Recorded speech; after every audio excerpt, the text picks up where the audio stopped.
This Never Throw in the Towel podcast episode is brought to you by UKIM Occupational Health and Wellbeing. They are a healthcare service company with a clear commitment of breaking the stigma and breaking the silence around conversations about mental health. Their mission is to try and tackle the problem with the nation's sick economy with the aim to keep people in work. I just want to say a huge thank you to UKIM for getting behind the Never Throw in the Towel podcast, which is conversations around mindset, mental health, and physical health, with the message of resilience, never giving in, and never throwing in the towel. Our aim is to help and inspire. Thank you. Welcome to the Never Throw in the Towel podcast. This is the 5th episode. So today's first guest is a very nice, interesting, fascinating man. And he certainly didn't disappoint with that because he rocked up in a snot green Porsche today. The flying P. He is the definition of an entrepreneur. Completely thinks out of the box. He has many things going on in his life. He is a property expert. He is a landlord, property developer. There's probably lots of stuff that I've not mentioned. He has his own networking event, which is called The Property Thing, which I've been told by many that is one of the best networking events that they've been to. He also has his own podcast, LOAF, which is Life of a Fruitcake, and we're going to hear all about that. And he is a huge advocate for spreading the message and awareness of ADHD, which we are going to talk about and focus on today. And so welcome, Mr. Million, Paul Million. Thank you for being on our show. Thanks, it's an absolute pleasure. Thanks, Anthony, and thanks, Greg. Absolute brilliant. Thanks for coming on. Where do we even start? It's like, my brain at the moment is like that thing at the start of the lottery with all the balls rattling around like, what's going to come out first? Well, let me just jump in. So, you know, like I said, the aim of this podcast is to help and inspire. That's our main focus. And with ADHD, we wanted to do a topic on this. And when me and Craig were talking about who can we get on, my experience of talking to you, you were actually the guy that I wanted to get on. So I just want to, first of all, just, you know, what's your story? And when did you realise that your brain works a little bit different around ADHD? Right, well, yeah. Do you know what? I've done a few poddies on this now, and I feel like I'm kind of repeating myself, but I've only had one life, right?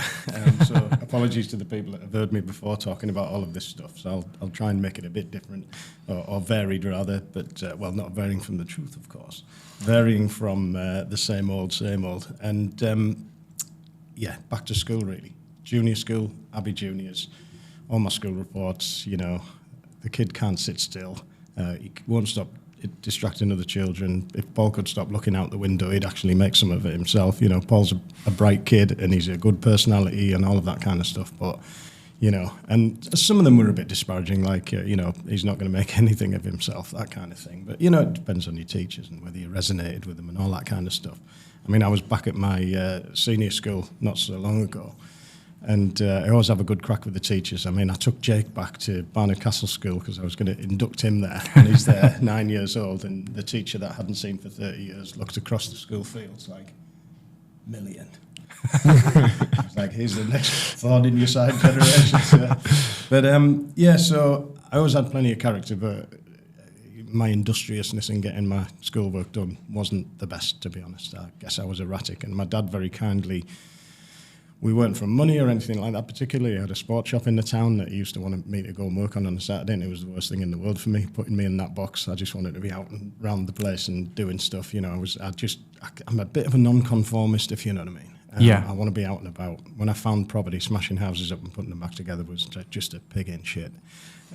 But yeah, going back to school, so he kindly, with his dad's inheritance to him, about 20,000 quid back in the 80s, still a lot of money, but, you know, he decided to spend that on my education. And he thought, you know, that boy's going to have to go to a private school. So he sent me up to Barnard Castle, which was really nice, actually, because all through my life and all through, my first my naval career after school was like I had one foot in the and at school, had one foot in the kind of, the posh school, posh kids and farmers and other fruitcakes, and also the Darlow fraternity and posse. So I got on with all my pals from Abbey, and then I got on with all my pals from Barney, and I loved it. It was great, and that going through my career actually later on meant that I could speak to an admiral as if he was my friend, but respectfully, of course. I've now got a friend who's a Commodore that I've just been taking the piss out this morning, actually, on the message. But but I always had respect for my teachers in a way. For all I was characterful, and my history teacher turned around to me one day. He said, "Millian," he said, "in 3 years of teaching you, the only time you've ever shown any interest was when we did about Richard III dying with a hot poker up his arse." I'm like, what? Torture? We're doing torture today. Awesome. 1066, keep it. Yeah, so that was it really, just like a school thing. Recognised it then, but hey, I didn't know until 18 months ago-ish. And I've rattled on about it ever since because it gave me a certain validation that I feel like lots of other people should have. Right, okay. And when I was luncheoning with your missus, not so long ago, she messaged me about their solicitor's practice, and she wanted to meet up regarding the property thing, doing some networking, stuff like that. And I think I was meeting her, and I think Julie said, "Oh, that's Anthony's missus." I was like, "Oh, right, great." I mean, my stepson's worked in your bar and stuff like that. Yeah. Right? So there was a bit of a connection. Shout out to Junior and Zach. Yeah, legends. And my son Jake, Millian, happy birthday. He's 22 today. Oh, really? Happy birthday. It's his birthday. Sorry, he's 23. Well, I'm having a baby tomorrow, so... Fantastic. Call him Jake. That could be controversial, the fact that you've took Mrs. out for lunch. And hey, I mean, Jake's in Australia at the moment. He's just done a lot of travelling around and that. I mean, I was gutted to lose him as my number one brickie. But when he said he was going travelling, I'm like, hey, and he's actually inspired me. He's actually changed my career path going forward, where I'm like, hold on, he's ragging around the Vietnamese mountains on a scooter. That's my dream. Yeah. And I'm walking out the front door getting piddled on by rain, freezing cold rain, up until lately, every day, paying 60% of my wages in tax. No thanks. I'd rather wrap it all in and go there. But anyway, that'll be a few years. But took your missus out for lunch. What a lovely lass, by the way. And you could, I don't know whether she'd like a childcare had let her down or whatever, but she brought the young'un. Oh, right, okay. All over the place, and it was great. And yeah, anyway. But we got chatting about you, we got chatting about me, and chatting about people jumping about, and it was like, hey, well, I've found out lately that this, that, and the other, and she's like, do you know that sounds a lot like Anthony? And I've been saying that, and then we connected. I'm always especially keen to connect with people who think that they might be, or who are, a bit fruity. Yeah. Well, yes, Sophie's said that I've got it from pretty much the day that we've met, and I never really kind of paid any interest, really. I just didn't think I did until I seen a documentary of the guy from Made in Chelsea, Sam Thompson. And when I watched that, it was like watching a documentary of me. Yeah. So I still haven't been diagnosed, and it's almost, this might be controversial, but it's almost become trendy a little bit, ADHD. It's become, a lot of people think they've got it, but they don't really know they've got it. And I don't know whether I've got it, but when you touched on, when you look at all the traits, and there's 19 traits, I've probably got 17 of them as well. So it's something that I'm actually going to look into. But again, what we'll focus on as well, I think for me personally, I think I've got a lot of big flaws, a lot with it, but I've also got some huge advantages and huge positives from it. I mean, it does make you terribly handsome, I've noticed.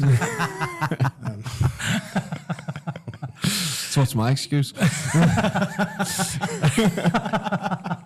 Your mum said you were handsome. And so this will lead into one of my questions, actually. So what is the best way, if someone watching is thinking, you know what, I think I've got it, what, in your opinion, what's the best way to find out if you have got it?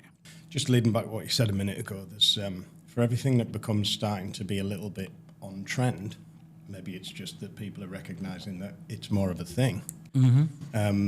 You get an equal and opposite. I think was it Newton's third law. It was that every action has an equal and opposite reaction. And the more people that are kind of like, do you know what, ADHD? The more people like, have you got a diagnosis? Like, oh yeah, does it even exist? It's like, hold on, walk a mile in my shoes, mate, and then tell me whether it exists or not. Yeah. And no, I'm not doing it for attention. Yeah. You know, I did a poddy last week with the fella Paul Landfear. Great chat, and I led in with it straight away, and I said, look, I don't want to sound like, people take the piss out of vegans and CrossFitters for jumping straight in with their ADHD, but he'd been very complimentary about my journey, as you just have there, and you can get a certain amount of euphoria from that, which actually lasts. You compliment an ADHD person, and it lasts with them because we live with quite a lot of self-doubt a lot of the time. And when someone actually validates you and says, do you know what you've done there is brilliant, and you can believe that, sometimes you try and pass it off, but a lot of the time it lives with you and it gives you that validation because that's what we've been seeking. Yeah. So is that one of the traits?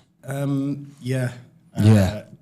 I'm just going to answer this next bit because, like I said, books on the shelf that sort of my shelf's wobbly and the books fall off, and then I'll read on the way. We're just here to try. We're just here to try to slightly rein you in when needed. Steady the bookshelf. So I want to talk about shelf help books later on, and people taking them off the shelf in a different context and reading them and putting them back on because they haven't found the answer. But actually, the answer is in you. You've just got to take other people's opinions, which are in those books, and create your own climbing frame to hang your own self-development shirts and trousers on that you actually like to wear, rather than reading a book and just taking that book as gospel and then trying those systems and it feeling like wearing someone else's clothes. Anyway, tangent number one. I totally he was off it, didn't I? And I will say, in a good way. The question was, how did I find out? So, similar to you, and it'll probably come to me in the middle of the night when the actual pivotal moment was. But similar to you, I just remember seeing something or reading something or whatever it was going, ooh. I'd previously been in that what's that ADHD camp. Like my nephew was a little monkey when he was a kid, and he's probably going to end up in some sort of UFC or something now because he's found his groove, and he's a hell of a fighter, and he's a real good fighter. George O'Brien, shout out to you.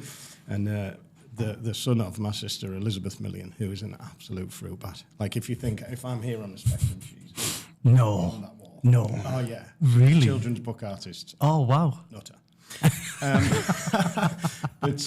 And I was like, hold on. So I just Googled it. A test came up. I took the test. And I think it must have been an American test because it was like, you are totally ADHD. I was like, all right, okay. So then I had a look at the traits, I did a test, understandmyself.com with Jordan Peterson, which isn't an ADHD test, but it was like the traits of mine were very interested in wealth dynamics. So I've done a wealth dynamic test. This might have got me thinking about it a bit more, but I came out on a wealth dynamic test as, you've got like creators and mechanics and lords and facilitators or whatever. I'm actually only interested in the creator one, but I came out as a complete creator, and I was like, hold on, I'm not the creator. My sister's the creator, the artist, the girl that gets up and draws and entertains hundreds of kids, thousands of kids around the world actually. But I'm the guy that couldn't play the recorder.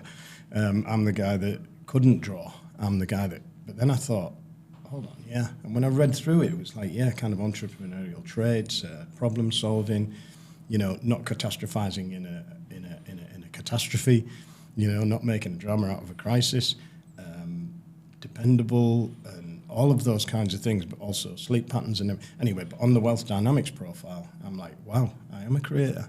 Yeah, I'm a creative thinker. I get up literally, I've been up this morning since 3:30, and the first few minutes of every day, I'm like, beat yourself up. Like, I might as well just hit myself in the head. It's like having a battleship on your chest. All the stuff that you wish you hadn't done, all of the stuff that you've got to do, all of the stuff that you've put in your way to trip yourself up, all of the stuff that you have to achieve. And I've just got to grips with that now, where I'm like, I'm happy if the only time I'm catastrophizing is the first 2 minutes of the day. And the reason why, it's cortisol that wakes you up on the morning. Yeah. That's the caveman cortisol that gets you up. It's Yeah. a stress hormone. Yeah. Yeah. And then that flushes away. And It gets severely it gets severely triggered when you do the cold water therapy. Right. Yeah, severely We'll triggered. get to that in a minute. Yeah. I felt so sorry for those people on the Titanic doing that, mate. Yeah, I was catastrophizing for those poor buggers. Yeah, jumping in that pond. I've just been on a cruise. So I basically then, I guess it's a bit like coming out already.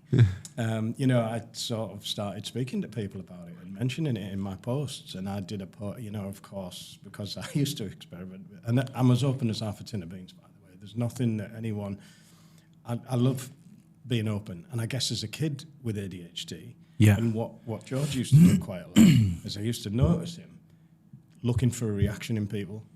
And that kind of like, I'm going to say something quite risque here. And I'm Yeah. going to see what reaction it is. But that makes me, I think, a good networker and a decent communicator. Yeah. I Yeah. think I'm starting to find at 53-year-old what I'm actually good at and what I need to be doing going forwards. Yeah. And, Yeah. and to be able to chuck sometimes and my ability to deal with teachers at school, I always said I was a world champion wriggler. As well as being on report all the time at school and getting my pal to do, if I had a particularly bad lesson, I'd get my pal Charlie Cheng to forge the signature of the teacher, and Paul's done great today. He was an absolute forgery artist. You know what is that reminds me, like what you're saying there reminds me so much of myself as well when I was at school. Like I used to actually, I'm like you, I'm terrible at drawing. I used to pay a lad to do me artwork, me homework, just to get him to do it, and then and he was an unbelievable artist, Right. and I would pass me work over and get good grades for the artwork. And I've seen that it's never improved, by the way, because when he was trying to do the logo for this brand, some of the pictures were shocking. You should have paid him to do this. The ideas are always, I'm so creative, Yeah. but the execution of doing it is terrible. And sometimes that over creativity though can give you a sense of kind of never having. You're kind of never going to achieve everything that you want to achieve, because everything that you want to achieve is like it's just so varied and massive. And like my pals used to say to me, "Oh, what's your fad of the month?" or "Who's your mate of the month?" type of thing. I can't claim the mate of the month's title. My friend used to go to the rugby club and a mate of the month all the time, right? And we used to say, "Oh, he's so and so with his." I won't say his name is mate of the month, but and that's because he just got on with different people than outside Yeah. the group. So groups of lads, especially, are very kind of insular. I was this new lad coming. Yeah, in, yeah. But then my other pal would have his kind of mate of the month that would come out with us and would sort of like, if they were all right, would sort of accept him. I'm always the guy accepting that person. Yeah. Into the group, hence the networking and stuff like that. Yeah. I've now forgot what I was going to say there, so hopefully we'll come back to that. But the amount of stuff that you want to do is just incredible. I have 2,500 Apple Notes in my phone, and they're the things that I add to. So everyone that I know, you two have got an Apple Note in my. So if I see something that I think is relevant to either of you two, then it goes in my Apple Note for you two. Right, And, okay. And so, because then next time I meet you, I can get it out, because your brain is so fantastic. It's like, especially with the ADHD, it like gives it a supercharger. But that uses a lot of fuel, right? And your brain isn't supposed to be a storage device. It's supposed to be a thinking device. Yeah. And so, oh God, as cavemen, we're interested in eating, hunting, and shagging, pretty much. Yeah. Okay. I mean, you show me a caveman that's sick of that, right? Yeah. And you show me a human being that's sick of that. Yeah. That's what we're here to do. But now we've got all these other distractions from the modern day. Yeah. And other stuff. Yeah. There's always been stress with hierarchies and stuff like that. Yeah. And, if you look at chimp societies and stuff like that. Yeah. Chimps do get stressed out and they get beaten down into a certain position and all of that kind of stuff. So we're kind of struggling for social position and status and all of that kind of stuff. Yeah. Our main traits are, those three things.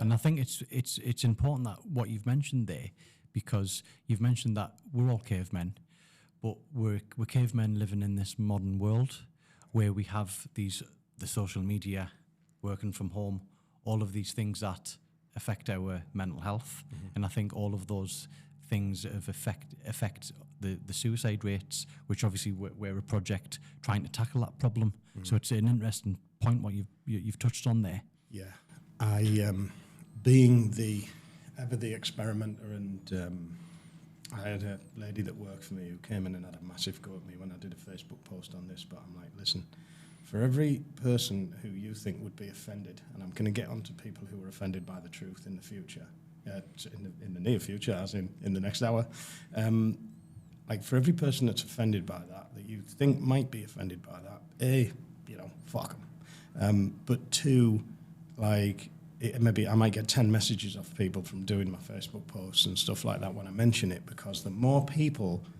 like you that I can get to realise that they may just need, and now it's like, okay, so why do you need testing? Well, I think you need to know because you might just have that little bit of validation of, you weren't the thick kid at school, mate. The education system is there to do what it needs to do with us. I like to go back to school and say, if you are that kid that feels like that, then congratulations. Well, I was always the thick kid. Yeah. It was drummed into me that I wasn't clever. I was in the bottom class for everything in the special class. That's what I was drummed. But then now, when I look in my life of some of the things that I've achieved, and I'm thinking, well, I'm not that thick. No. That goes back to, is there advantages? Yeah. And it's about finding out your advantages with this. Yeah, I mean, look at you setting that bar up in Darlow, for example. Do you know what I mean? When I went back to my school to do a chat on all of this kind of stuff and getting your ladder on the right wall and all of that kind of stuff, and I asked the kids to, given at Barnard Castle School, and I told them, you are absolutely privileged to come to this school, and and I was like, how many of you want to be in biz later on? How many of you see yourselves as entrepreneurs? And bearing in mind kind of who they were, kind of thing. I mean, Barney's not a massive posh knob school or anything like that, particularly. A lot of very down-to-earth people there, the teachers. But it's brilliant. It is a really, really bloody good school, but it is a private school. But I was expecting 30-40% of the kids to put their hands up. Then who am I to kind of prejudge? But literally only 3% of the hands went in the air, and I thought I'd asked the question wrong. I was like, yeah, I asked it again, and who thinks they're going to be an entrepreneur in business in the future? After uni, after even having a job later on, and very few kids had their hands in the air. There's 250 of them in there. I was really surprised by that. So what you did there by actually, we're almost, if I employed me, I'd fire me, day two. Same here, probably. Because, I'd be late. But you'd also work late. I mean, that's the thing. Yeah. It's but we don't like to be put in a pigeonhole or boxed up. It's like when I worked for my dad in that shop, I was like, I've got to stand here and wait for people to come through there. But actually, I can't be asked to sort all the rubbish up there. That's going to do my head in. So actually, who wants any sandwiches? Who wants biscuits? I was around the town having a ciggy. I was the kid at school that would jump across into the Bose Museum, go for a fag and be a bit of a bugger. But I was also a bugger in regards of sticking up for the even thicker kids, and had a few sort of rackets going with dealing in pens and fags and bit of perfume and aftershave and stuff like that. And then as soon as I could, I had my car valeting round, and instead of doing, I think it was standards, we had to do a sports thing. I was like, I don't want to do sports, it's not my thing. So I was fixing cars with the vicar of the school, and it's I was just, come sports day, I was down the river fishing, which I would have got wrong for, and I left a trout in my housemaster's ashtray in his drawer. So when we came back off school holidays, he would have found that. Going back to the business thing, though. So I was definitely different, but I had my group of pals, maybe the lads that went for a fag and a bit rough asses and stuff like that, but I used to love going to the farmers' houses on the weekend. That was me like a battery chicken jumping out for the first time and pecking the grass. Yeah. It was like, wow, motorbikes and barns and hay bales and trekking across the countryside and doing all that mad stuff. I was like, this is where I belong. Yeah. I love the town, but actually this is brilliant. Trials bikes and snocking birds and stuff like Yeah. that. It's hellish. But I think it's important what you've touched on about, getting a test, because I think with knowledge is key. And if you've got that self-awareness, and that may be whether, especially with us men, if you're aware of the ego, it's like, actually, you know what, I'm maybe my ego's getting the better of me here, or that knowledge of the ADHD, where you might have it and you're like, whoa, hang on a second, this is maybe some of the bad side of the ADHD. I think if we have knowledge and self-awareness of ourselves, that we can, ultimately be the best versions of ourselves. I always end up having to finish my point there. But respect to you for having your own business, by the way, and putting your balls on the line with setting up that. And I remember the first time we met, do you remember? Because you were like, I think, Zach and Junior, does your stepdad do refurbs? Yeah, I remember. I think you had a problem with the came roof in and all of that kind of I stuff. specifically remember that. I do that all the time for people because I love talking about buildings. Yeah. I love making connections, and I just want to help.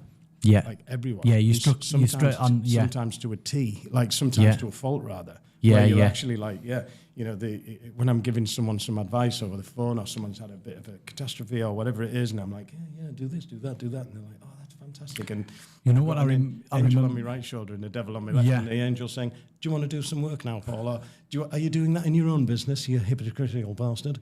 And No, then- but I remember. It's interesting that I specifically remember that, and I was curious whether you remembered that of when we first met, because I was so grateful, because I hadn't long been set up in business, and you were so helpful. Like, you really, really cared, and you were giving me so much advice, and you took so much time of actually trying to help, and I specifically remember that. Do you know what? I think that, and I'm not saying that you were the kid getting bullied off school bully. What I'm saying is like, and that's why I used to always feel validated to jump in and help that situation. And if the bullies were bigger than me, I'd generally see if I could get another bully to see they would sort them out. I was always trying to sort of smooth things over between people and make it right so that people didn't feel detrimented, maybe because I lived with a lot of detriment myself.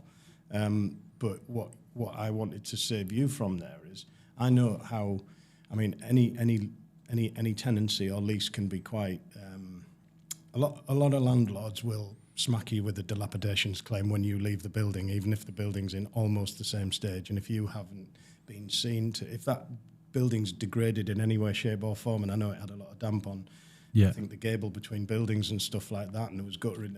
But a lot of it, is easy fixes. Sometimes people like, the whole side of my house is damp, catastrophe. It's like, yeah, you've got a tennis ball in your downcomer. Just remove that and let the thing dry out. And I mean, getting towards, when I was in the Navy, right, I was a marine engineering technician, and it was a pretty complicated job. And I started, the further I went through my career, the more imposter syndrome I actually felt, because I thought, I've come from an academic environment at school where I wasn't great. Even though I went to a really good school, I still kind of messed about. When I left in fifth form, I jumped into sixth form college, realised, yeah, great, girls, bit of smoky, alcohol, all that kind of stuff. I'm like, shit, I've just got 8% in my business studies exam. I need to go back to Barnard Castle. Went back to Barnard Castle, I'm a term behind everyone almost on that particular syllabus. So it's like, I feel like I'm always behind, and I feel like I'm always behind at work at the moment. But that's the amount of activity that I chuck in one end of the sausage machine. Right, and then getting it out, cranking the handle for 16 hour days it can be quite draining. Yeah. So a lot of it is slow is smooth, smooth is fast. Yeah. But also, I hate to see it where people pay shitloads of money for property training, for example, and they don't get value out of the mentor. I hate to see people jumping into a tenancy where the landlord's then got them by the balls when it comes to dilapidations and stuff like that, because it's all written in there. I rented an industrial unit to a guy. And he messaged me and said, I've got the invoice here, mate. It's got VAT on it. I was like, yeah, did you not read the lease? And our solicitor, when he sent you it, he said, like, are you getting legal representation? But you didn't want to pay for it. It's just like when you get to a 1,800 square foot industrial unit, generally you've got a business that is VAT registered. So I'm sorry I didn't, but we do need to read leases. And people like us aren't particularly good at reading leases and stuff like that. So, and that's why I do the property thing as well. It's not because, I could be stood there selling a 12 grand course and this, that and the other, and we don't do that. That's why we're so popular. So I do that with a lad called Anthony Boyce. And, he's built the businesses on the back of it. And I'm just actually now starting to with my Verve brand, the property management and the sales, which I hope, we can talk about in a bit. Yeah. Which has given me some good validation. And also, taking that forward, using artists and local artists' artwork on my signboards brings a bit of colour into the streets of Darlington. Yeah. Well, all of these things that you've touched on there leads me into one of the questions was the advantages and positives of ADHD, of those entrepreneurial thinking out of the box brain, really. If I was like a proper CEO, like a proper gaffer, and I didn't have all of because I've got a lot of minutiae stuff to do as well. And if I was a proper gaffer and a true leader, then I wouldn't have all that minutiae stuff to do. That would all be looked after. So I do have to deal with a lot of minutiae on a daily basis until we get to the point when I've got the absolute right people around me. My roadside is full of dead bodies of people that I've employed, and we haven't ended up, they've ended up leaving because they're not right. And I'm in a way, I'm not embarrassed about that. It's like I try a lot of people out because a lot of people, I want to get the CVs, wallpaper paste them onto the wall. And then when they actually perform, you kind of say, oh, do you remember your CV in your job interview where you said you were awesome at that and that and that and that? One thing I am is in the bottom second percentile, so in the bottom 2% of politeness. So although I might come across as an affable guy and really polite, I will point it out if I feel incongruent with what's been said or what's been done, because that's not what we agreed.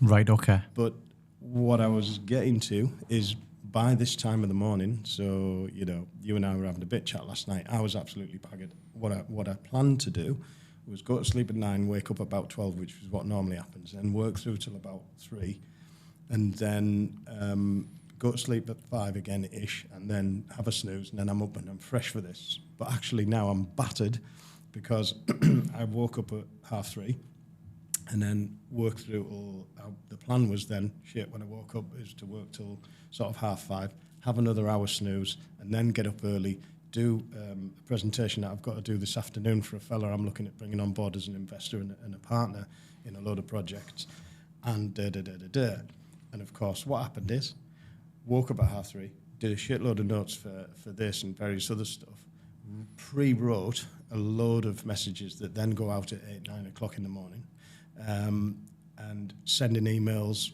messages, connecting with people on LinkedIn, connecting other people that I know who I think would be good for each other, just as a result of going to, an old boys meeting at the school this weekend and a car show, and all of the people that I met there kind of think, do you know what, I think he would be and she would be great for.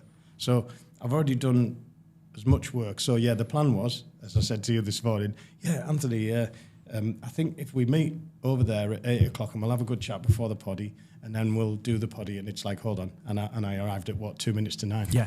So when you, so it's bullshit. Like we just have this delusional time management system. Yeah. So I didn't know that was like, or you tell me, is that a classic trait? Because when I was laughing when you sent me that message, so I am so deluded about time. Like, I think I can get so much done, and I'm always late, and I'm just so deluded. In that, and again, that will lead me into one of the questions that I had is, for people watching, what are the traits? What are some classic traits of ADHD? Right. We'll be late for our own funeral. In fact, I'm going to put it into my will that on the day of my funeral to hold back the crematorium gate, and I want to be late for my own funeral to prove all of the people right that say it. So is that one of the things that is lateness? If it's super important, I won't be late for the meeting this afternoon, and that's not disrespectful to the people that I sometimes am late by.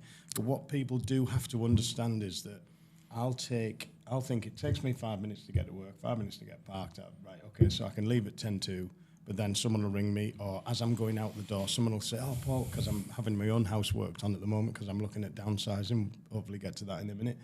And or someone will ring me, but everyone knows it's not because I'm like, I'm not sat in a coffee bar, or I'm not mincing about. I'm always grafting. Like I'm always on it like a car bonnet. There's not mind you, I do snooze. I've got a couch in my office. I have to grab a snooze. People are kind of used to it. I'll just get on the couch and have 20 minutes with my earphones in. I love a snooze on the couch. I am renowned. I know you do. I am renowned for a snooze on the couch. Honestly. Or in the passenger seat. Oh yeah, you do. I love a snooze, but I sleep terribly. Right. Yeah. What's your sleep patterns then like? My questions for you guys. So I don't sleep great. I don't know, round about maybe 11, maybe a little bit after, but I always have a lot of stuff going on in my head, and it's always around business stuff. I'm always trying to think of basically to make money or ideas constantly. Sometimes drive Craig around the bend because I'm messaging him all the time about ideas. But so I don't sleep great, but then I'll sleep when I'll go to sleep when I'm not meant to go to sleep. Yeah. Whether that's watching a movie or whether I'm meant to be doing the housework, I'll nod off. That's what my sleeping habit's like. Righto. I mean, what's your? What you like an afternoon snooze? Yeah. I mean, that's why we're unemployable. Like we it's like you need to work from home so that you can just crash when you need to crash, and it's that supercharger thing. It takes a lot of energy, And Do you think that's partly down to lifestyle as well, though? Yeah. No, I mean, I've done more work. If I was that true CEO, I'd be happy with the amount of work I've done the rest of the day, and I could go out for a switch off, go to a red car for a lemon top, do whatever I wanted to do, go and play golf. But because I've crammed so much other stuff in there as well, and then setting up these other two businesses as well to sort of uphold. Like, I worry a lot that one of the big worries for everyone is finance, right? It's like okay, so if I'm going to be secure for my whole life and I want to retire at 55, am I at a position now with millions of pounds worth of debt in order to be able to do that? Well, actually, no. So what cash flowing companies am I going to create to be able to pay off that debt? Or am I going to use the properties to pay off that debt? And you're always, like, I've got various projects on at the moment. Materials doubled a couple of years ago. Yeah. Property prices haven't necessarily gone up that much, especially in the sort of commercial world. Value is down value stuff. We've got low what's called GDVs up here. So, like, the gross development value when it's finished doesn't allow. The whole thing about property is banks will only lend you 70% of the money. So when you've finished a project, if that project has cost you 600 grand, if that project is worth 600 grand, you want it to have cost you all in maybe 450. So when you refinance, you get all your money back out to go into the next project, or your pot gets degraded. And so it just doesn't happen now. So stuff where you might have had a 200 grand refurb a few years ago, that's now a 400 grand refurb. So the stuff that you've bought doesn't actually stack up. Yeah. So if you've got a decent sized enough portfolio, you can weather a few of those storms.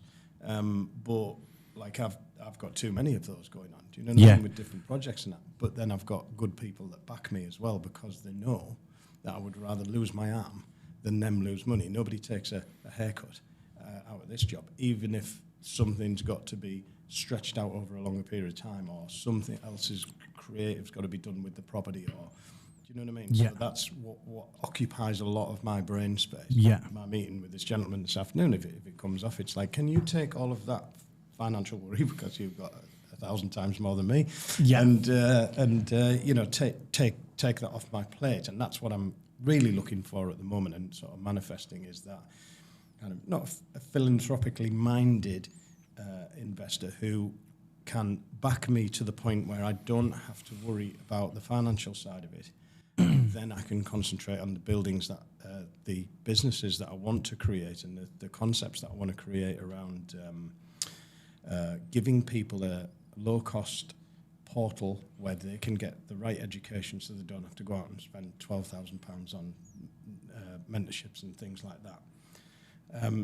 But I was going to talk about that in a bit as well, and helping people with ADHD, and the thing is, though, I don't want to label what I do as ADHD.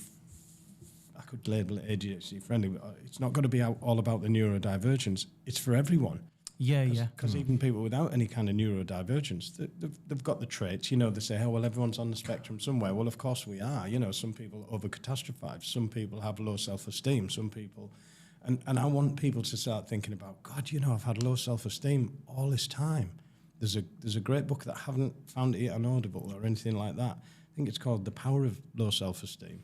And it's actually, if you look at things like that... Well, yeah. In every adversity lies the seed of a greater benefit. That was, you know what, that you sent me that I was actually going to finish on that quote. When you sent me that quote, like you sent me that, I'd never heard of that quote, and I was like, it kind of grabbed me. I looked at it, and it was like, say it again. What in every adversity lies the seed of a greater benefit. The seed of a greater benefit. Yeah. And I thought that's kind of what our project's all about. Yeah. Yes. Of like never giving in, never throwing in the towel. And I just absolutely loved that quote. Where's that quote from? So it's from a book called Think and Grow Rich by Napoleon Hill, which is the second kind of personal development book I ever came across. And I want to speak about the first one, the Midas Method, in a bit, if you can remind me on. And Think and Grow Rich, he has a much more sort of longer and eloquent way of saying it, but in my head, that's how I remembered it. And then people message me. I get messages all the time. What's that cloud silver lining-y, benefit-y, adversity thing you always say? Yeah. And I'm like, yeah, in every adversity, and just flow. I've got an Apple Note as long as your leg.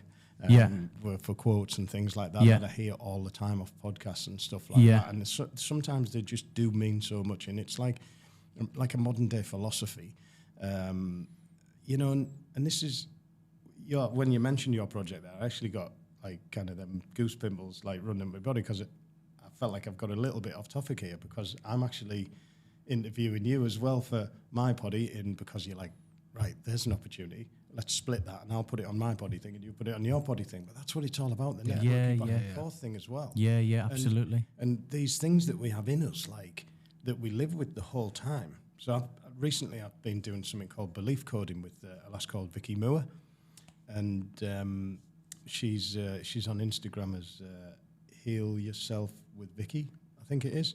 She's easy to find anyway. She's a good girl, and she, you know, she was an admin person all of her life, and then a couple of years ago found out about belief coding. A lass called Jess Cunningham, who was also on Big Brother. Oh, really? Yeah, really vivacious girl. Absolutely. What's her name? Jess Cunningham. She was on The Apprentice. I think she maybe came second. Oh, in The right. I Apprentice, think like was she on the Celebrity Big Brother? Yes, I think so. Yeah, I think I remember her. Yeah. Yeah, real, just a bit like my sister. Yeah, definitely. Right. Okay. Specco. Yeah. Right. But of course, so again, in every adversity lies the seed of a greater benefit. You know, for all outwardly, we're like outgoing, vivacious, networkers, connectors, friendly.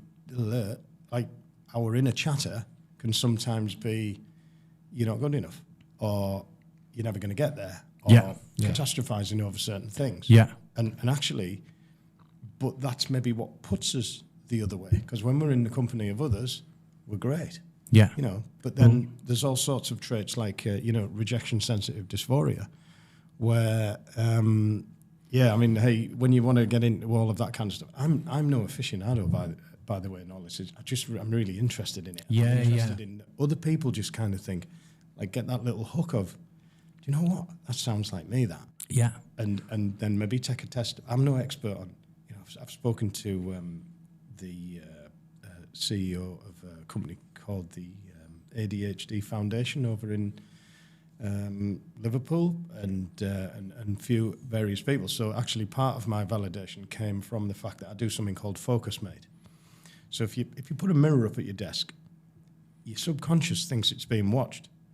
So it's like when the teacher turns around at school and you're like, do me work, you know, I was pissing about over it, teacher. And it's kind of like that, and you're like, well, hold on, I know that's me.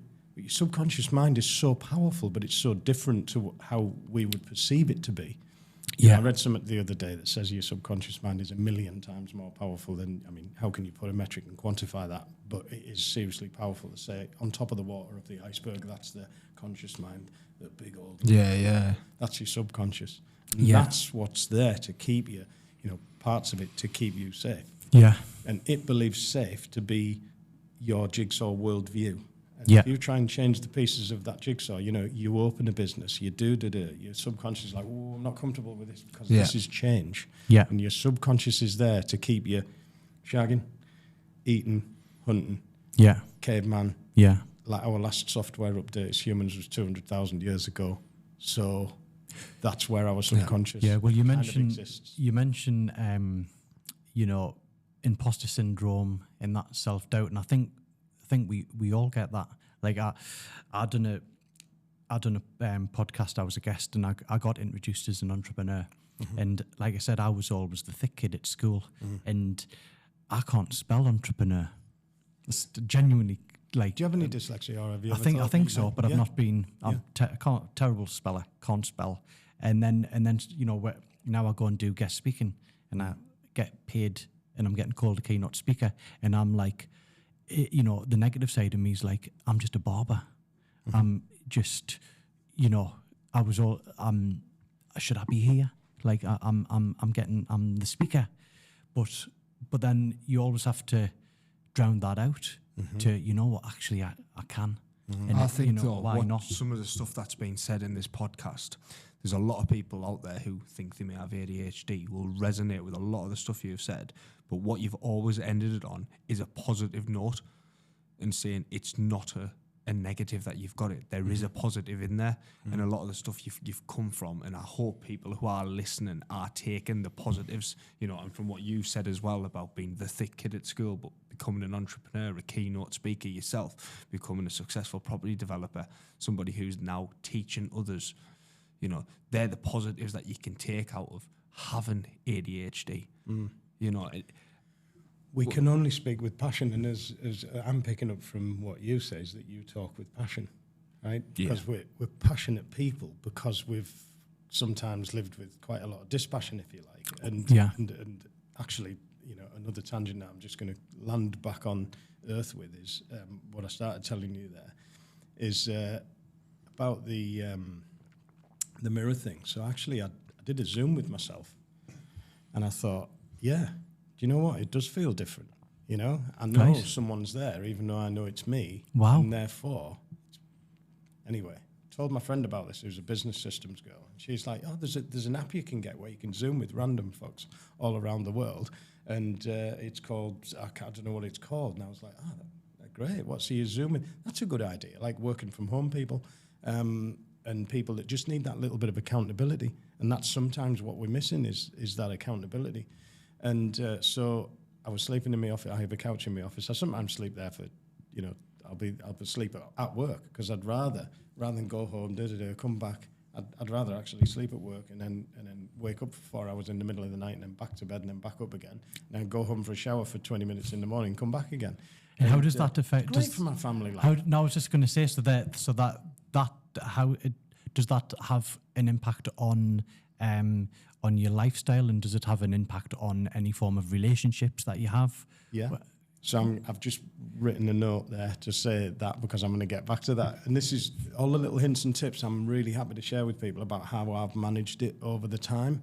And but just going back to what I was saying there, so then I Googled it. I woke up in the middle of the night, 12 o'clock at night, and,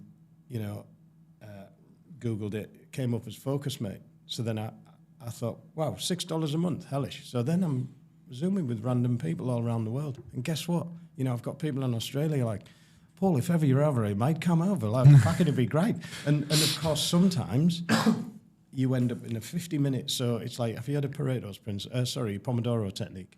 So Pomodoro technique is a guy, and Pomodoro is the Italian word for tomato. This guy had a little tomato clock, and he used to set it for like 45 minutes and do 45 minutes work and then take 15 minutes off. And that's the most optimal work time for humans. So Focus Mate is based on the Pomodoro technique. So you're on and you just press the button and you just get some randomer in China, America, loads of coders on there. So what I noticed with all of these people is these people are fruitcakes, a lot of them, because they need that you will concentrate. You have to, so anyway, so you basically have a 50-minute session, then you have 10 minutes off between sessions. And you're just there quiet, they're on your screen, you're on their screen, and it's like that, it's that principle. Wow. So, but of course, being the distracting kid, I'm really interested. I always say to people, what part of the world are you from and what do you do? Because you never know. And I'm on this Zoom with this guy and I'm thinking, I recognise him. And his name's not going to come to me now, damn. And I was thinking, he's like a psychologist that's written a book called, what's his book? The Enigma of Reason. And I'm like, and his name was, oh, wow, I'm on with that guy. So I'm like, I've got some psychiatry questions to ask you. So at the end, I'm like, so you don't mind, do you? Can I just take? And people are happy to talk. You know, I'm on there with professors from universities, Australian universities. I'm on with, kind of like Arabic dudes that are opening up to me about the fact that they don't really, they've got some problems with their beliefs and stuff like that aren't quite in line with whatever, and just being able, and I love talking to random people all around the world. And if anyone who's listening to this podcast, don't think, it's like when people come to the property thing, I like to go up to the kind of shy kids sometimes and say like, do you know the reason why I'm starting late? Because I've got massive imposter syndrome right now and there's 90 people in the room and I'm absolutely shitting inside. Yeah. But we'll get there. And they're like, really? Yeah. You're shitting yourself? I'm like, yeah, because they're used to me getting up, and every now and again the chokiness gets me where I feel a bit emotional. Do you know so we're quite emotional people. I cry at X Factor. I honestly, I was crying at The Voice the other day. I cry. I'm such a crier. When they turn around and you see the little kid, this is my dream. And they're like, hey. I mean, sometimes they're a bit over the top. I cried at my wife takes the mick out of me. I cried at a One Direction movie, the One Direction movie. My wife loves boy band stuff, and Zayn bought his mum a house, and it just sent me, and I'm crying, and I'm like, I'm crying at it. Like One Direction movie. We'll watch it together later, mate. The thing is, though, the property thing, me and Anthony Boyce that run that, like, we're just approachable. Like, we don't want... If anyone came to that event and thought they couldn't tap me on the shoulder and say, mate, can I have a quarter of an hour of your time, half an hour? I've got this problem. I would be gutted if anyone was listening to this now thinking... I'm not going to send him a message because it's like, hold on, shy Ben's getting out. Yeah. I live my life by that. The amount of serendipity. So serendipity to me is like manufactured coincidence. And this is how we, our reticular activator in our brain is like programmed by, it's kind of, I see it as the only chance for your conscious to reprogram your subconscious to allow you to succeed. And I want to get on to visualization and all of that stuff later on, but the message is here. Your message is so powerful, by the way, and hats off to you guys for that. I love that event, and I love what it's about. I had a friend whose wife committed suicide, and but they got on fantastically. They were such a lovely couple, really nice people individually and together. They were just phenomenal. And she took her own life through stressing about going back to work when she wasn't ready to because she'd been off poorly. Yeah. And it just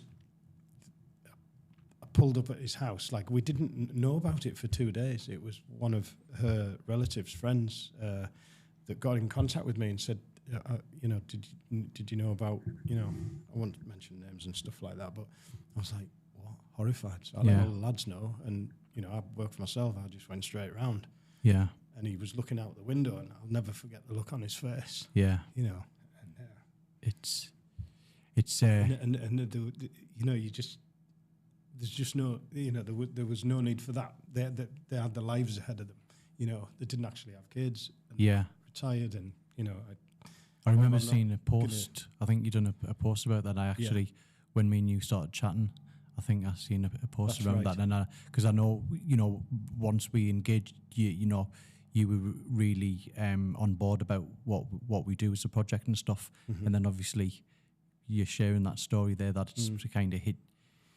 I feel like I could have. I tell you what, that's another trait. You always feel like you could have done more. Not in that scenario. I wasn't in everyday contact with we you know, like you get to our age or my age, rather than, you know, you might see your friends once every couple of months, you know, that type of thing.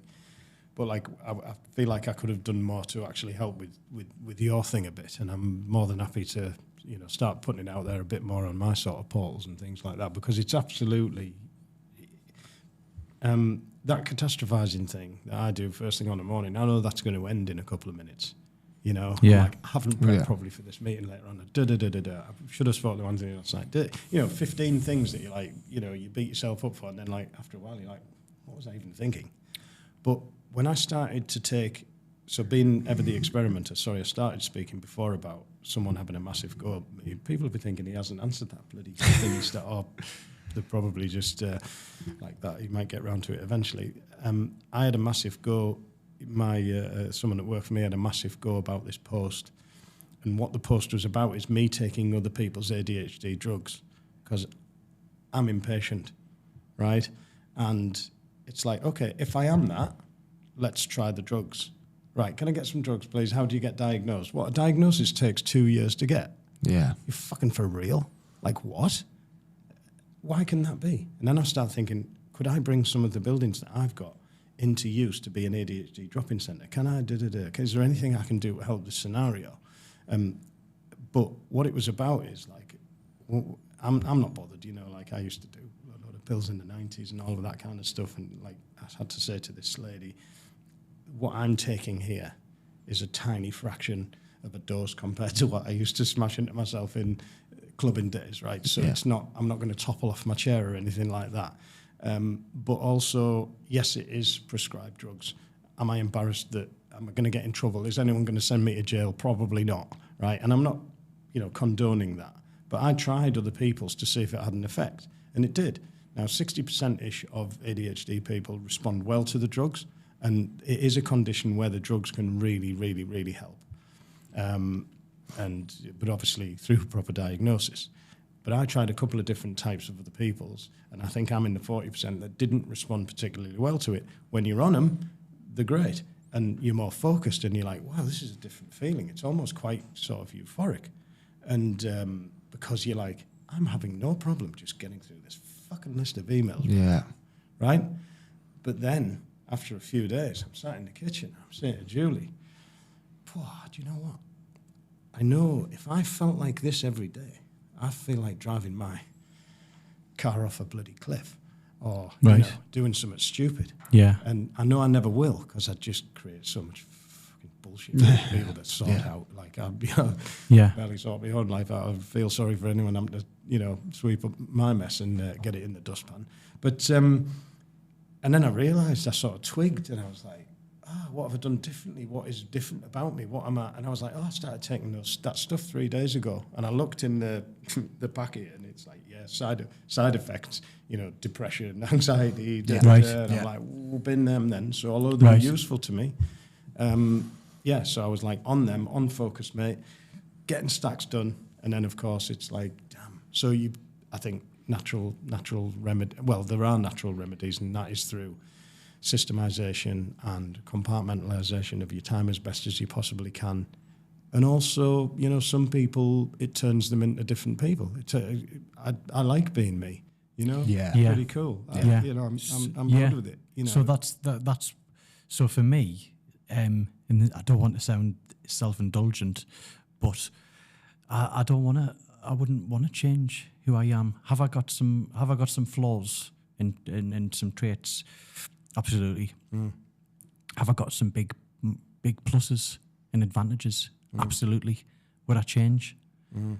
When you look at the most famous man to have ADHD, most well-known, Elon Musk, you know, and he openly speaks about his ADHD, and people say to him all the time, I'd love to spend a day in your head. And his reply is always, no, you wouldn't. Because... Go on. Have you seen the film Poltergeist? No. I have. There's a time when they open the door to this kid's bedroom, and every one of the kids' toys is rampant round the bedroom like, you know, cowboys on horses and fucking merry-go-round of just shit. Like going around this room like by the poltergeist is going mental in there. And I'm like, yeah, that'd find like a little door on the side of my head some days. You'd look in and that's exactly what's going on. Yeah. Because as I'm talking to you before, For example, I'm thinking, do you know what? And I've had this with another friend of mine who's got lovely hair, where I'm thinking, I'm listening to what you're saying, but I'm also thinking, if Anthony were to meet his untimely death, I wonder whether he would mind if I could have a hair transplant. You know, like Face Off. You know, Face Off. Because apparently they can do that now. They can chop your hair off and put it on my head and get it to my body to not reject your hair. So that's what I'm thinking. Do you ever have a meeting with? Do you ever have a meeting with someone, right? And you think, I wonder what if I just got this pen and stuck it in your face right now, or your mind's a mischievous little fucker. Yeah. And all of our minds are mischievous little fuckers. But like, I think my mind's a mischievous little fucker in a good way, mostly. Yeah. But then I can also see why I frustrate people who are very left-brained. So as ADHDers and creatives, we're very right-brained dominant. Right. All right, that's interesting. My sister actually is left-handed. So a lot of left hookers, kind of the right side of the brain controls the left side of the body. They tend to be the creatives. Right. I play pool with my left hand. If I could play the guitar, it would be left hand. I write with my right hand. What is it? Ambidextrous. I'm useless with both. You can't be ambidextrous.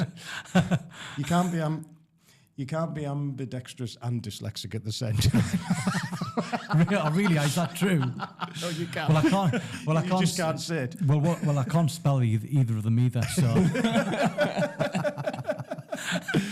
Do you know what? I think that's a good trait that we've just come across there, is like the ability to take the piss out of yourself. Yeah. The ability to have a laugh. The ability to be, and this is where you were probably the class clown as well, though. Yeah. But you know what, though? I think if you've got that self-awareness and you already own it, if someone pulls you up on it, you can't be offended by it because you're like, all right, I already know that. Yes. Like, fair. I'm working on it. I'm like, that's what I'm like. So it's almost a good, it's a good shield. Yes, it's like social jiu-jitsu, actually, isn't it? It's like, you can have a go, but I've got to. My defense for that is thanks for pointing it out. Feedback's a gift. Yeah, And I've had people working for me in the past where getting onto this offended by the truth thing, like. We might be offended by our untruth internally, but like, if other people are going to come up with that truth, it's like, I've already been offended by that long enough for me to not be offended by you saying it. And if we are offended by other people saying that shit to us, then we need to take charge of that, because positive and negative feedback's a gift, right? Yeah. So, there's people out there that say, if someone else has got a problem with you, that's their problem.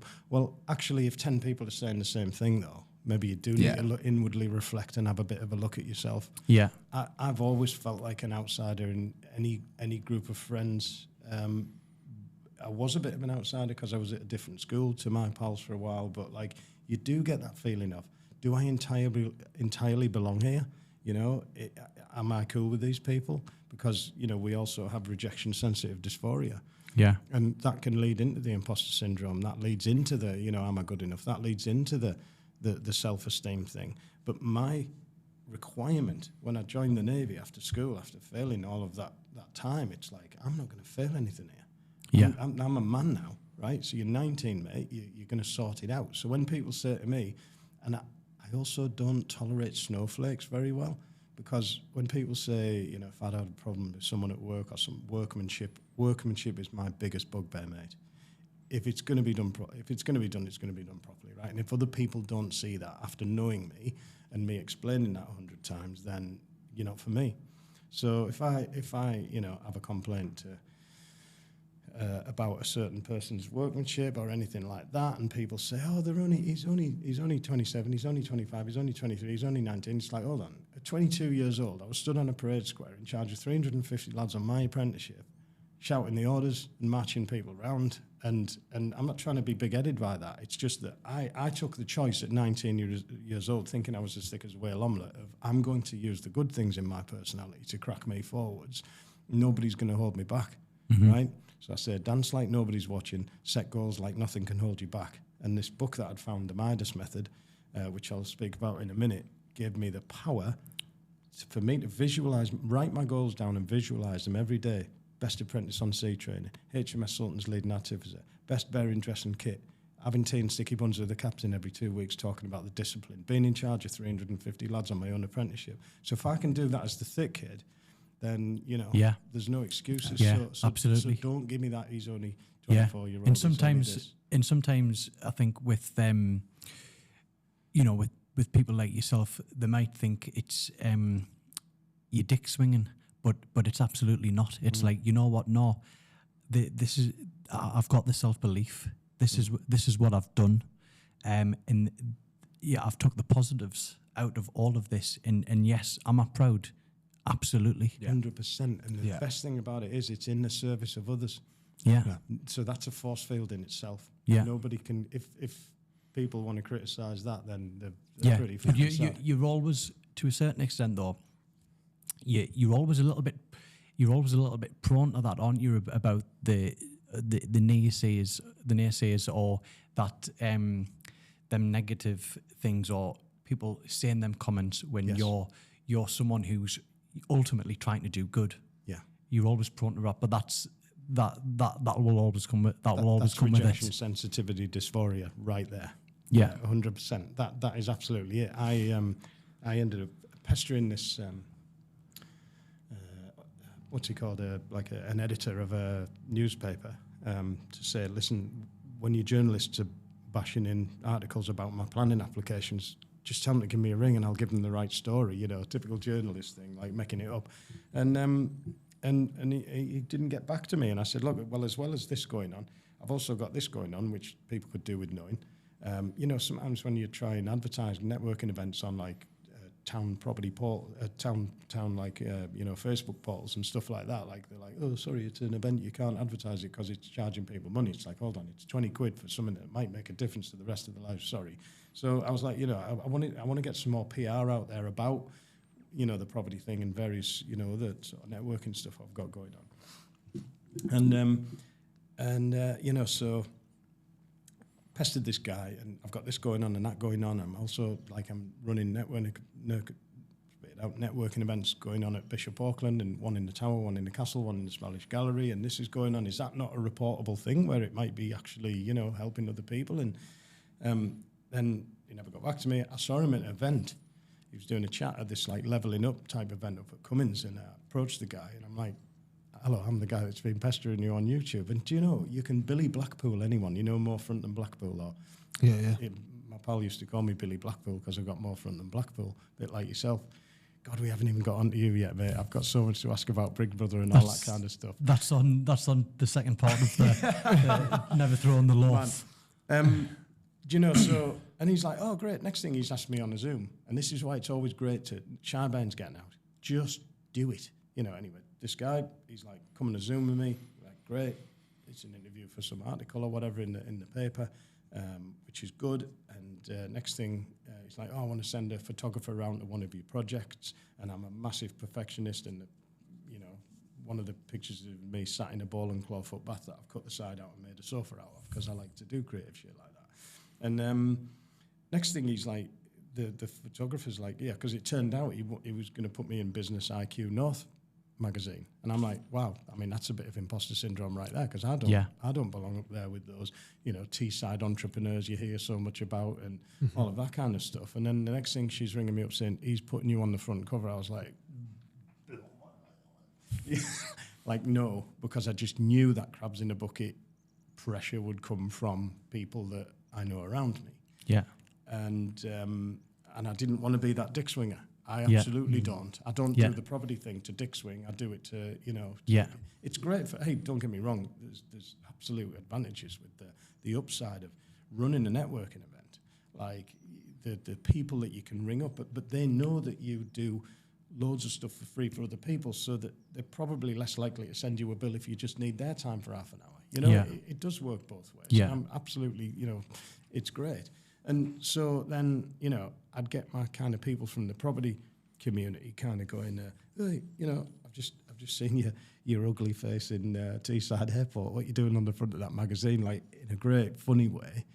But then there was also those people that were like, well, who the fuck do you think you are on the front of that magazine kind of sentiment? Yeah. And it's like, I know I don't really... There's always going to be that negative, positive. Yeah, totally. You're always going to get that. But, you know, I took that as even though it did hurt. I've kind of gone, nah, balls to it, because most people are goddamn chuffed for you.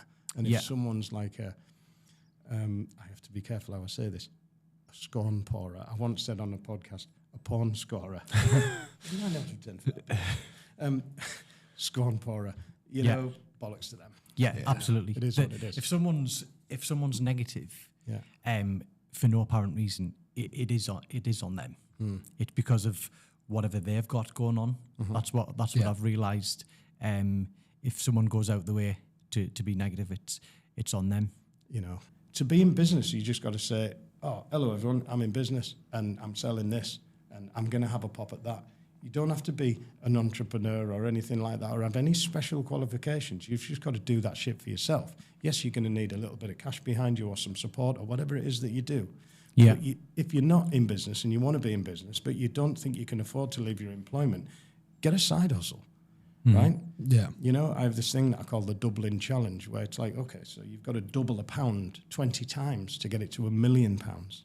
It's bizarre, but if you do the math, right, you know, let's do the last four, like say from 100 grand to 200 grand to 400 grand to 800 grand to, you know, 1.6 mil, right? So just in the last four evolutions, but that's compounding, right? Because at the start, if you're going from £1 to £2 to £4 to £8 to 16 to 32, 64, 128, right?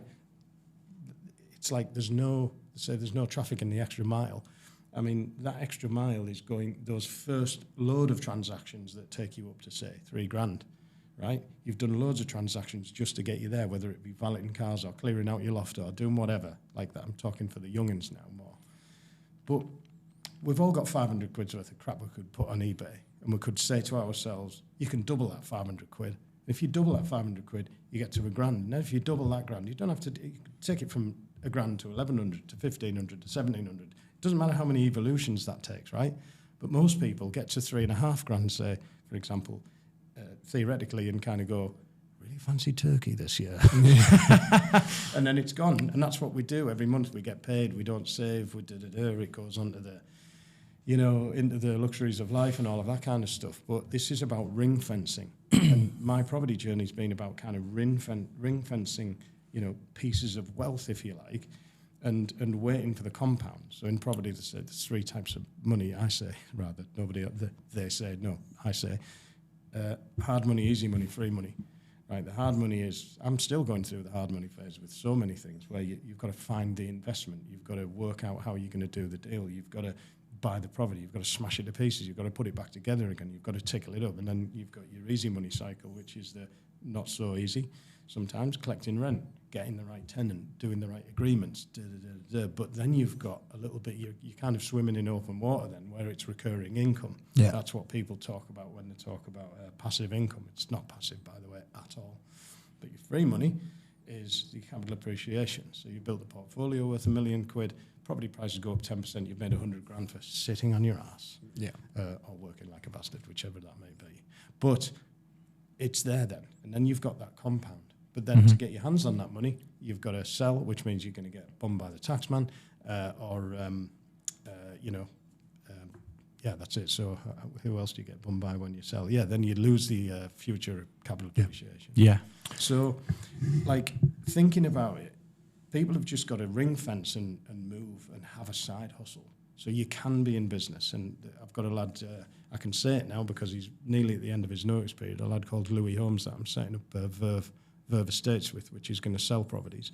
So it's going to sell properties on an estate agency basis. It's also going to sell properties on a sourcing basis where we can, so, you know, some people don't want to advertise, or they're not happy with the fact that they've maybe been left a property that's absolutely knackered. They don't want people to know how their relative has lived, so they'd just rather sell it off market. Or they might need the money quickly, or they might be sharing it between 4 other individuals and they just kind of want to, you know, sell. Yeah. And landlords sometimes want to sell multiples in the portfolio. And some of those properties aren't necessarily fit to go on the market, but there's a load of, you know, potential investors and stuff like that from around the country that are looking at Darlington. You know, we're in a great town right now for sort of capital appreciation in the future. And, you know, the stuff that you're doing here, the stuff that I'm doing, the stuff that, you know, with the property thing as well, it's like that all creates activity. Yeah. You know, hub spoke media here that do you know, what they're doing here by creating this podcast studio to allow people like us to gob off. It's like, you know, they're sort of quietly in the background, but like, you know, we're like in hubs like this, co-working hubs. You know, there's all these great businesses. You know, Darling's such a great place. To now be a part of. Unbelievable. Yeah. So you mentioned before young'uns. So this is one of the questions I'd like to ask. It's just for if there's parents watching this about, because I had one parent messages that watches our YouTube and stuff, and she'd touched on her son who's got ADHD. Is there any advice that you'd give parents if they think their kid has got ADHD? Yeah. So, harking back to school again, when I went up there to, I went up twice. I went up to be a mentor on one table full of 10 kids in a group of 10 tables of 10 kids, I think it was. And that's called Industry Day. And the other one was at what's called a Headspace lecture, where I went back and spoke to like the whole school, which was massive validation for me. You know, I was the guy on report all the time, but there was a message there, right?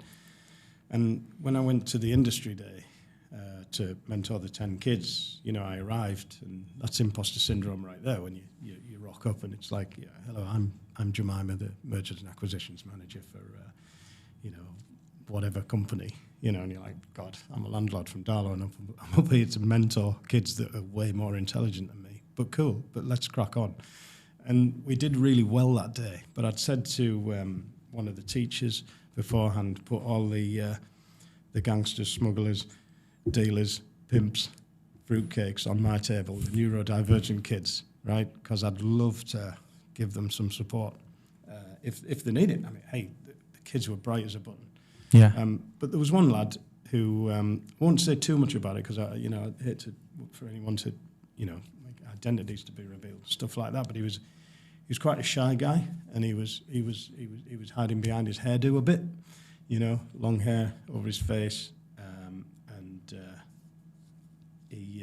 so I just chatted to him at the dinner time, because when I'd gone round the table to say, what have you got to bring to the party? Because I ascertained who was good at what with all the kids, with what are your 3 A-level subjects, what's your favourite subject, what you're good at, what do you fancy doing, right, okay, your communications officer, joint CEOs, da-da-da-da-da. And then they went off to do their thing, and they came back, they were brilliant. And that's what being a proper CEO is actually all about. I was thinking, I feel like a CEO today. This is what it feels like, where everyone just goes off and does what they're supposed to do, and I just come up with the creative ideas. Because, people like, who was it, 50 Cent said, I didn't go to Harvard, but lots of people that work for me did. Great. Yeah. So, yeah. I'm chatting to this kid on the dinner time, and I'm saying, hey, what's the crack? And you're like, why did you say to me before that you didn't think you'd have much to bring to the table? I was like, look at you. I was like, look at all the other lads running around here with like the same hairdo and the same, the way they wear the clothes. We were always like skinny tie at school. I was like, but look at you. Like, how individual are you, by the way? That takes some balls. Yeah. Yeah. And his head came back, and his hair started going back behind his ears, and just chatting on life. What's your interest? Tell me about your gaming thing. Do you know what you could do? You could do this, or have you thought about this, or read this book. I know you'd resonate with it. That kind of thing. Yeah. The teacher mentioned to me afterwards, he said, that was brilliant how he responded to you. Yeah. Yeah.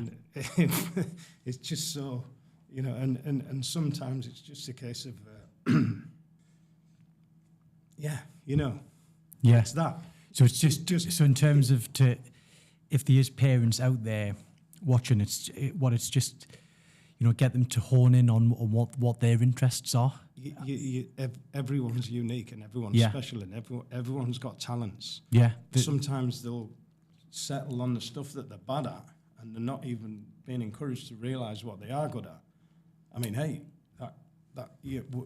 kids don't listen to their own parents, right? It's like my employees, like I could go into a company of someone else's and engage with people like this all day, and they all think, he's fucking great. He recommended all of this and put objective and key results in place, and it's like speaking. It's like your uncle or your dad. It's like your uncle or your dad's mate telling you, "Hey, you can't do that, Paul," and you're like, "Yeah, no problem." Your dad tells you that. Fuck off. And it's just like, teachers and parents and stuff like that. Kids buy into when someone else comes out in from the outside and starts telling them this stuff, and then they go, "Oh, it must be right then, because this randomer's telling us that." And I think it's just a case of encouragement. If people think that their kids are ADHD, hey, isn't the system knackered? How to get 2 years to get a goddamn diagnosis? And then you've also got people turning around saying, ADHD is just a thing it's made up, it's this, that, and the other. It's like, hold on. There's a brilliant book called How to Be a Hunter in a Farmer's World. And also, I was just going to ask you for your top 3 book recommendations. You're right. For ADHD stuff, How to Be a Hunter in a Farmer's World, brilliant. Lightning in a Bottle, Dealing with Adult ADHD is a fantastic book. We can put in your show notes. I do this thing on creative deals. So when I first started off in the world of property, it's like I love the stuff that where there's muck, there's money, right? I love the stuff that was wonky, knackered houses.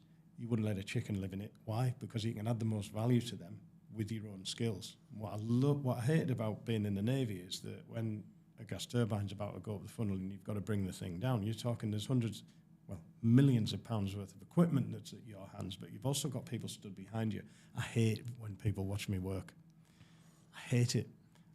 I'm a massive perfectionist. I'm really slow, and it makes me feel like an absolute biff. I'm like that as well. Because I like to do things in my own way. And it's like when I've got them eyes on me or something like that, or we're working together, like whenever I'm on a refurb, the thing has to be immaculate. It has to be like Mary Poppins knicker drawer before I'll go into the... So I've got like all sorts of rolling racking and stuff like that. Everything has to be Mary Poppins before I'll even go in and work. I can't work in an upstairs room knowing there's mess downstairs. Now, given that I'm quite chaotic and not the best timekeeper and all of that kind of crazy stuff, that's a bit mad. Yeah. But I've also got a bit of OCD about me. Yeah. So we've all got all these mixes of all this different kind of crazy stuff going on. Yeah. And this is why it's great to do tests like Understand Myself by Jordan Peterson and the Wealth Dynamics test, 16 personalities test, brilliant. What's the other one? It'll come to me in a second. It's great, but like people are like, well, are you not looking into it a bit too much? It's like, no, I'm studying myself. I'm trying to work out, like I say, outsource your downsides and play to your strengths. Yeah. Because why wouldn't you? But it's that knowledge, isn't it? That knowledge, self-awareness, we gain from it. That's why our project, we're talking about a raw topic about suicide and mental health, but I think we would all agree if we talk about it, learn from it, and have more knowledge on it, then ultimately it's going to be better, and it's going to help us tackle that problem.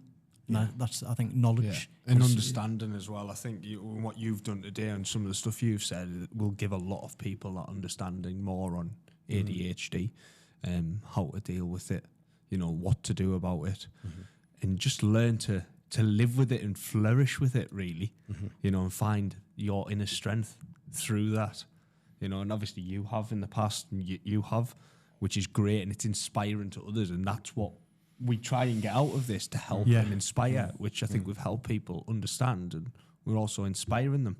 So, Anth, give us one last question.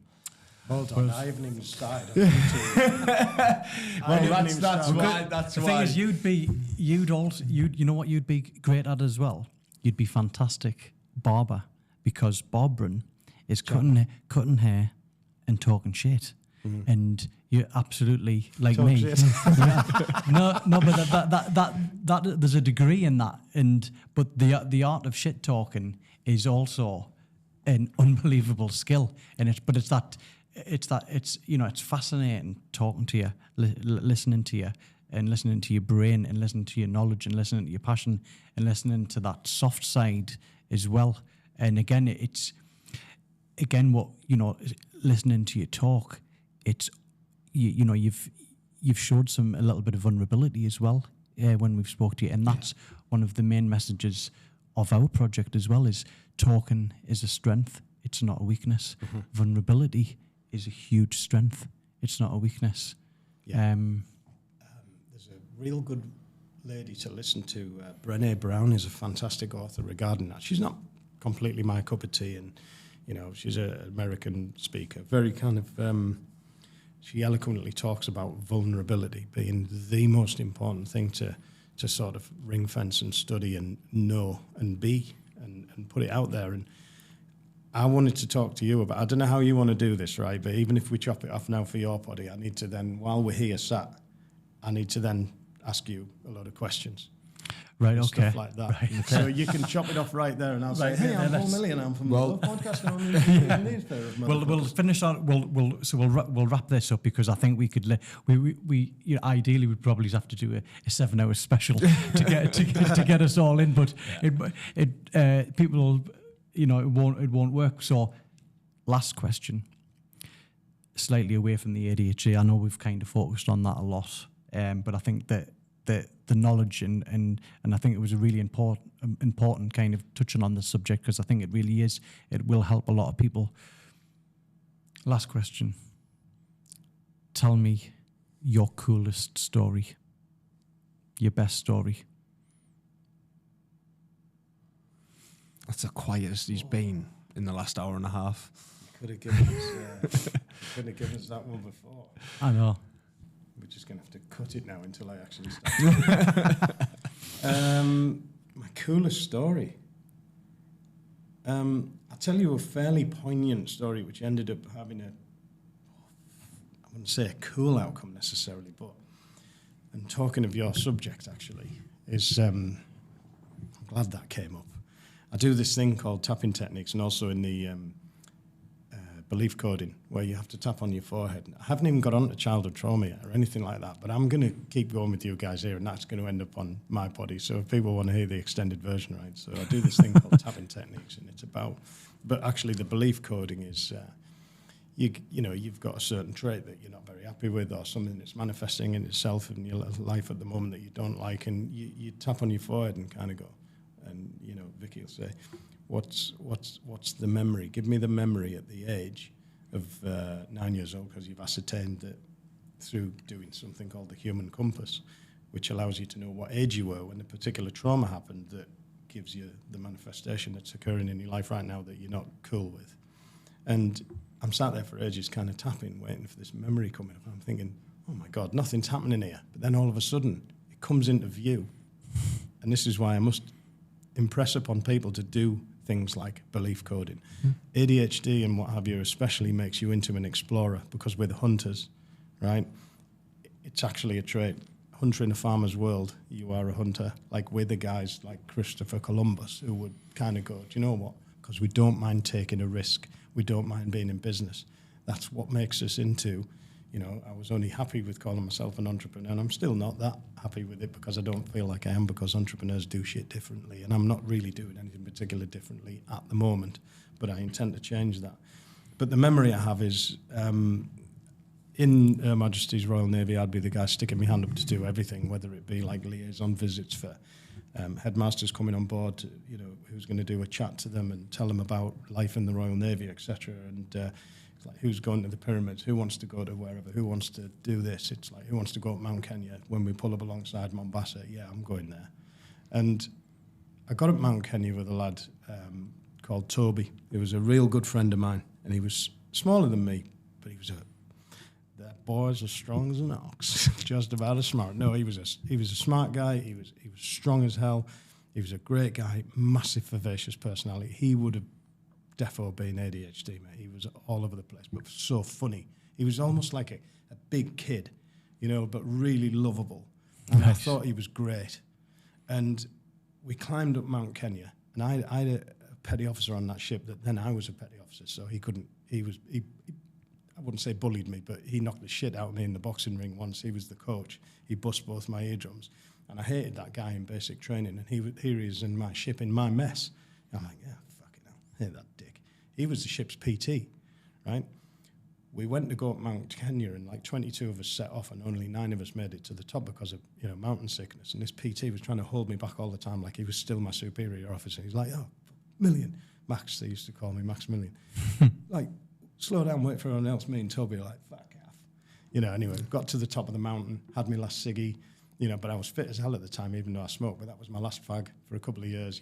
Got to the top of Mount Kenya. We climbed up through the night. The light was fantastic. You felt like you could see half of Africa. And then me and Toby were buffed back down, right? We're all the way to base camp. Like, we absolutely raced the guys, the guides and everyone. We were super fit dudes at the time. And got down to the bottom. We got to this restaurant. "What do you want?" "Chicken sandwich, please." Outside, we're talking middle of Africa. You want chicken, to go and kill one. And we got on the train back to Nairobi. From Nairobi back to Mombasa to get on the ship. But our marine engineering officer had booked the wrong train and the wrong time, and so we had to get third class. And we were sat there, third class in this train from Nairobi to Mombasa. And you felt the hands coming under the seats to get into your bags and stuff like that. And there's people walking around selling chapatis. You couldn't see anything. It was just pitch black. And we bribed the guard to get his cabin. And it was actually like a staff cabin with the bunks in.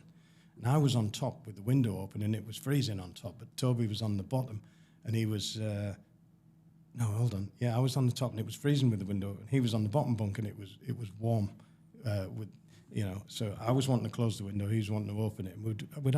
We'd found some gin or something like that in this cabin at the time, so we were a bit 3 sheets to the wind as well. We'd been splicing the marine braces, they say in the Navy. But they don't actually say that. But he started having a bit of a kick-off with a couple of the other lads in the cabin, and I was his... I don't even like saying it, but I was his superior officer at the time, so I could have told him to shut the fuck, but I didn't. I was like, "Howard Toby," as a friend, like, but he kicked off, and he went out the cabin, and I'm like, so I followed him out. I'm like, "What are you doing?" He's trying the door. His dad had shot himself 4 months, I think, before that, and he was off that train. I was like, "Mate, that's the jungle out there, like, literally," and I fought him. I had hold of him, and mate, he was strong, and. When you get hold of someone and say, "Toby, leave the door," like trying to drag him away, and he's like, "I'm off this fucking train." I was like, "Well, if you're off this fucking train, I'm coming with you." And he's like, "Fucking fine." I thought, shit, he's serious. If he wants to kill my sorry ass as well. I was thinking, what? And all through the scrap me mental head was like, ADHD. I wonder what I'm going to get eaten by: hyenas, lions. We were right in the middle of all of that shit. And it was like a James Bond thing, like James Bond trying to fight, me being James Bond, of course, but him being a small Jaws. And I managed somehow to overpower him and just jiu-jitsu without being able to do jiu-jitsu with sorry ass. Headlock. And the thing is, he was off that train if I'd have let him. Yeah. And I was like, I have to stop this. Like, every ounce of my being was like fighting him. Aye. And the next day, he was right as rain. No difference to the lad. Yeah. In fact, we went to a crocodile farm, and that mother clucker, I've been a mischievous shit anyway. Like, I'm up over onto this sort of wall that had a fence that was only very low, and I had a stick. And I thought, I'm going to prod the crocodiles, right? So I'm over there, prodding the crocodiles. And he came up and did a "tell your mother I saved your life" behind me. And I sort of,